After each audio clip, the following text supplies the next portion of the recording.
My wife chose to believe her best friend over me. One single, venomous lie was all it took for her to throw away our 6-year relationship and walk out the door. She thought she was leaving a cheater, but she was abandoning an innocent man. When the truth finally came to light, it wasn't a tearful reunion they got. It was a reckoning. My divorce from Claire was finalized on a Tuesday. There's no poetry in that, just a sterile, anticlimactic finality that felt insulting to the 6 years we'd spent together, 2 of them as husband and wife.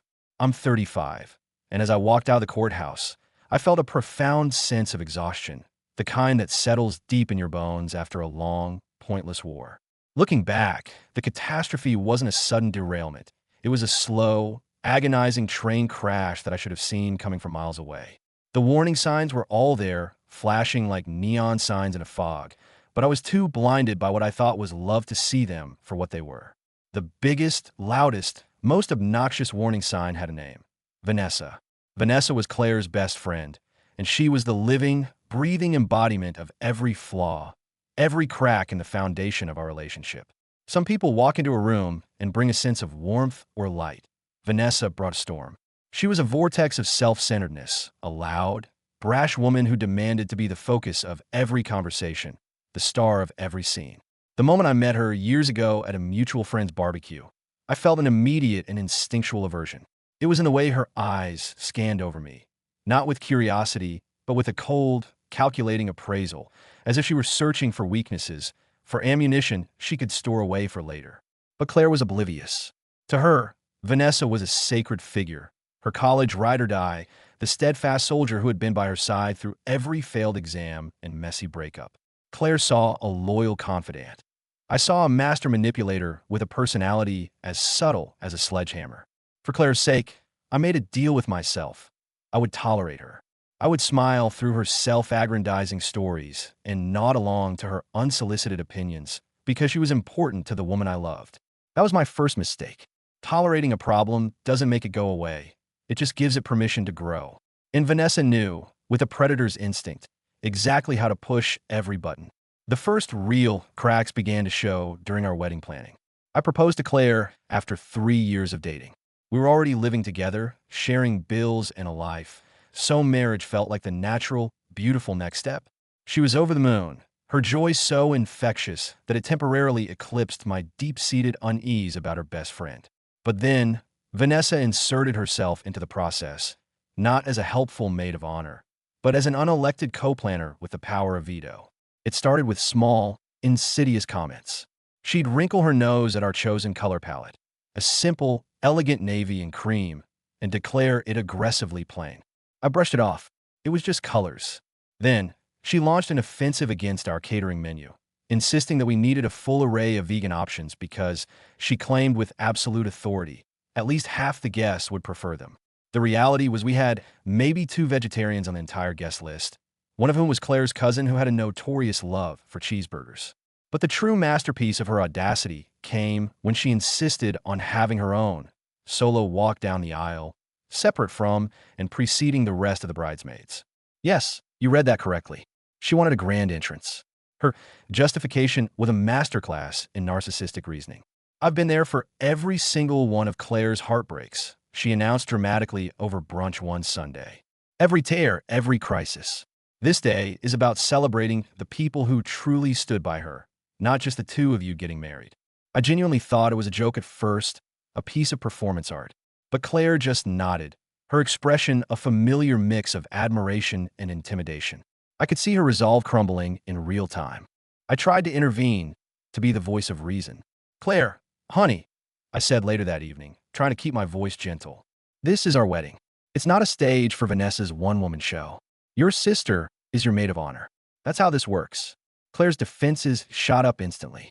"You're making such a big deal out of nothing," she retorted, her tone sharp. The next time we saw Vanessa, she acted as if I had committed an act of treason. "Wow," she said, her voice dripping with mock sympathy for Claire. "I didn't realize your fiancé was so controlling." It was a direct hit, and it landed exactly as she intended. Instead of defending me, instead of standing up for our partnership, Claire folded like a cheap suit. "It's just one little thing," she pleaded with me later. "If it makes her happy, what's the real harm?" The harm, I now realize, was that it set a precedent. It taught Vanessa that her desires superseded our decisions, and it taught Claire that appeasing Vanessa was more important than protecting me. So, Vanessa got her grand entrance. She glided down that aisle in a dress that was a shade too close to white, basking in the confused stares of our friends and family. I could feel my parents' bewildered glances from the front row, but I just gritted my teeth, smiled for the cameras, and told myself that this was the last hurdle. Once we were married, I reasoned Vanessa's influence would wane. She would have to recede into the background. It was a big mistake. Huge. The wedding didn't mark the end of Vanessa's reign. It was merely her coronation. She didn't fade into the background. She became a permanent, third resident in our marriage. Our lives became a constant negotiation around her opinions and her schedule. If Claire and I were discussing plans for a quiet weekend getaway, Vanessa's name would inevitably surface. "Oh, I already mentioned it to Vanessa, and she'd love to join us," Claire would say, as if it were the most natural thing in the world. If I suggested a new restaurant for date night, the response would be, "Vanessa thinks we should try that new tapas place instead. She heard the reviews are better." It was maddening. We couldn't make a single decision, no matter how small, without it being filtered through the prism of Vanessa's approval. I tried to address it gently at first. "I love that you have such a close friend," I said one evening, choosing my words carefully. "But sometimes I feel like Vanessa is a little too involved in our marriage. Can we maybe establish some boundaries?"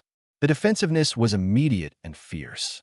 "She's my best friend," Claire insisted, as if that explained everything. "I can't just cut her out of my life. You have no idea what she's done for me." And maybe I didn't.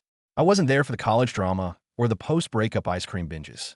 But what I did know was that Vanessa had zero respect for me or for the sanctity of our marriage, and Claire was so caught in the gravitational pull of their friendship that she couldn't or wouldn't see it. I wanted to believe it wasn't malicious, that Vanessa was just one of those people who lack self-awareness. But deep down, I knew better. She didn't like me. It was that simple. And the more she embedded herself in our life, the more obvious it became that her goal wasn't to support Claire, but to undermine me. I still don't know why I didn't put my foot down sooner, why I didn't issue an ultimatum. Maybe I was afraid of the fight. Maybe I didn't want to be the one who forced Claire to choose, terrified she wouldn't choose me. But my silence was a form of consent. It was a green light for Vanessa to continue her campaign of encroachment. I had no idea just how deep her claws had sunk until it was far too late. A year into our marriage, Claire and I had found a comfortable rhythm. Life was a pleasant cycle of work, date nights on Fridays, and lazy weekends spent binge-watching shows and tackling house projects. It wasn't a fairy tale, but it was good. It was peaceful. And then, Vanessa's world imploded, and she decided to take up residence in the middle of ours. It was a Friday night. I was in the kitchen, happily chopping onions for taco night, looking forward to a quiet evening on the couch with my wife. Then the doorbell rang, a sharp, insistent chime that cut through the calm. Claire answered it, and a moment later, I heard a theatrical wail that could have shattered glass. I peeked around the corner to see Vanessa, clinging to Claire like a drowning woman to a piece of driftwood. She had a duffel bag slung over her shoulder, and streaks of black mascara carved paths down her tear-stained face. "He left me," she sobbed. "I can't be alone." Claire guided her inside, shooting me a look that was both an apology and a warning. I stood there, knife still in hand, as Vanessa collapsed onto our sofa and launched into a dramatic, rambling account of how her boyfriend of 2 years, Tyler, had unceremoniously dumped her via text message. According to Vanessa, she had been the perfect girlfriend, and Tyler was a heartless, emotionally stunted monster. I quietly returned to my tacos, but it was impossible not to overhear the performance. "Do you have a place to stay tonight?" Claire asked gently. Vanessa let out a pathetic sniffle, her eyes flicking towards me in the kitchen. "No," she whispered. "My parents would just say I told you so, and all my other friends are busy." I didn't know where else to go. I saw it coming a mile away. Sure enough, Claire turned to me, her face a mask of pleading. Would it be okay if Vanessa stayed with us for a few days? Just until she gets back on her feet. What could I say? Denying shelter to my wife's heartbroken best friend would make me the villain. I forced a smile and nodded. "Yeah, of course." For the first few days, I tried to be patient, empathetic even. Breakups are brutal. But by the end of the first week, it became painfully clear that a few days was a flexible, undefined period of time that could stretch into eternity. Vanessa wasn't just staying with us. She was colonizing our home. Our guest room, once a tidy, welcoming space, devolved into a disaster zone. Clothes were piled on every available surface. Half-empty mugs and greasy takeout containers gathered on the nightstand like a small, sad city. She had turned the living room into her personal den, leaving a trail of snack food crumbs on the couch and blasting reality television at a volume that rattled the windows. The kitchen became a war zone. Vanessa fancied herself a culinary artist, but her creative process involved using every pot and pan we owned and then abandoning them in the sink for me to discover the next morning. One night, I finally tried to talk to Claire again. I know she's going through a lot, I said, trying to keep the frustration out of my voice. But she's treating our home like a hotel, and it's not fair to us. Claire looked trapped. I know it's frustrating, but she has nowhere else to go. She just needs a little more time. A little more time?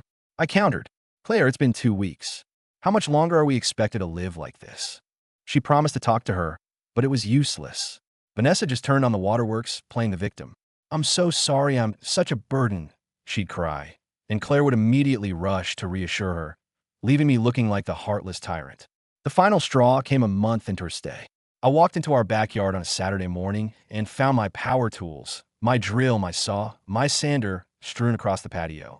Vanessa was sitting in the grass, humming to herself as she painted a collection of random wooden scraps in hideous neon colors. What is all this? I asked, my voice dangerously calm. Oh, it's art therapy, she said, not even looking up. My therapist said it would help me process my emotions. You went through my tools without asking me. She finally looked at me and shrugged. I didn't think you'd mind. I was done. I went inside and found Claire. She has to go, I said, my voice firm. I'm not asking anymore. She leaves, or I do. This time, the ultimatum worked. I sat them both down and laid out the terms.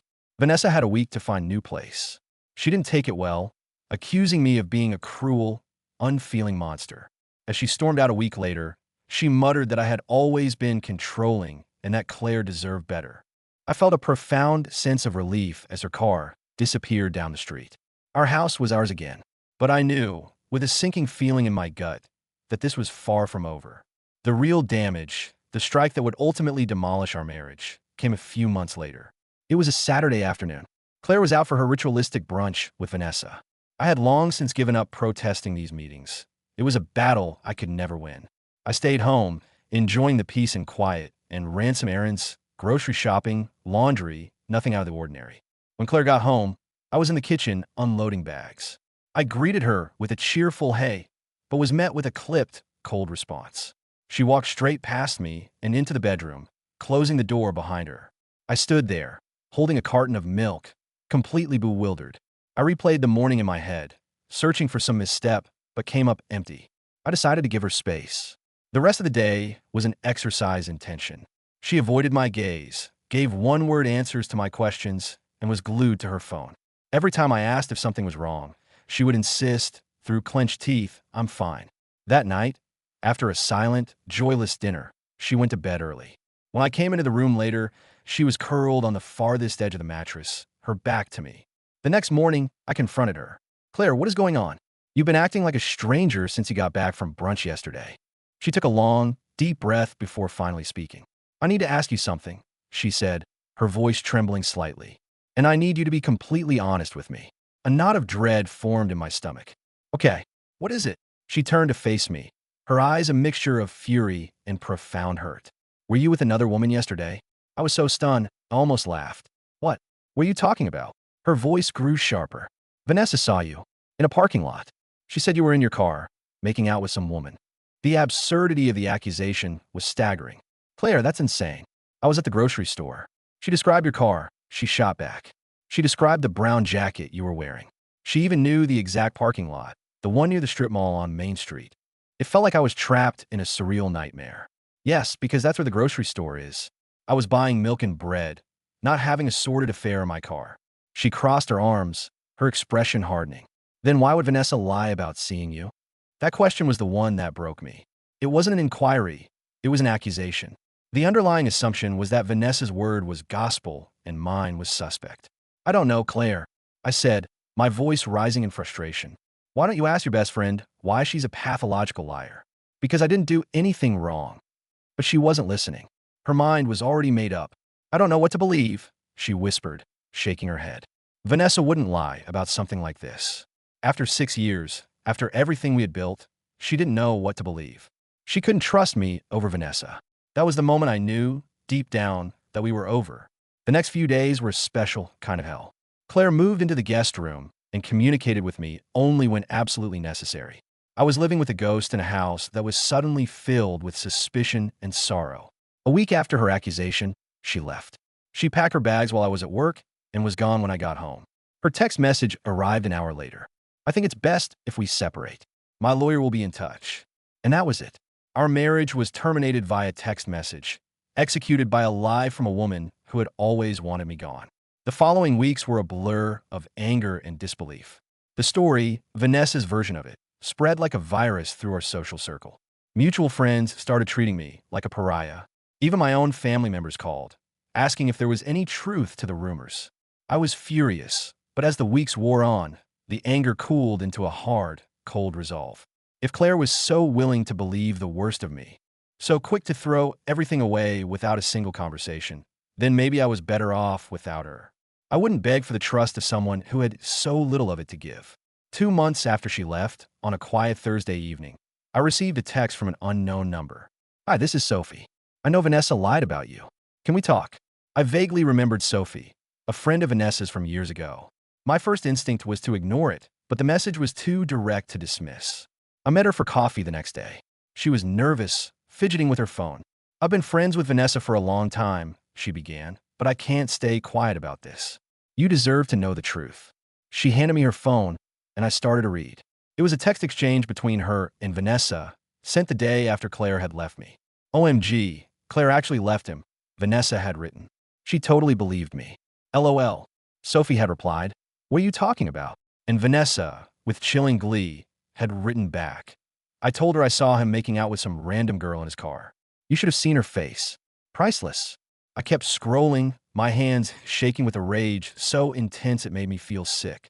Vanessa had gone on to call Claire gullible and stupid, bragging that she had to help her see the truth about me. She ended the conversation by saying, "She's better off without him, and now I won't have to listen to her go on about their perfect marriage anymore." Gag. I handed the phone back to Sophie, my jaw clenched so tight it ached. Vanessa hadn't just told a lie. She had orchestrated the destruction of my marriage out of jealousy and spite, and then she had mocked her supposed best friend for falling for it. I got screenshots of the messages and thanked Sophie for her courage.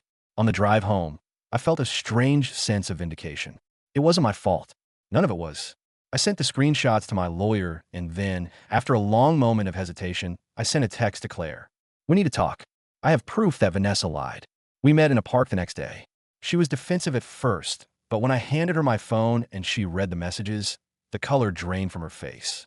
She looked up at me, her hands trembling. "She lied," she whispered. "Yeah," I said, my voice flat. "She lied about everything."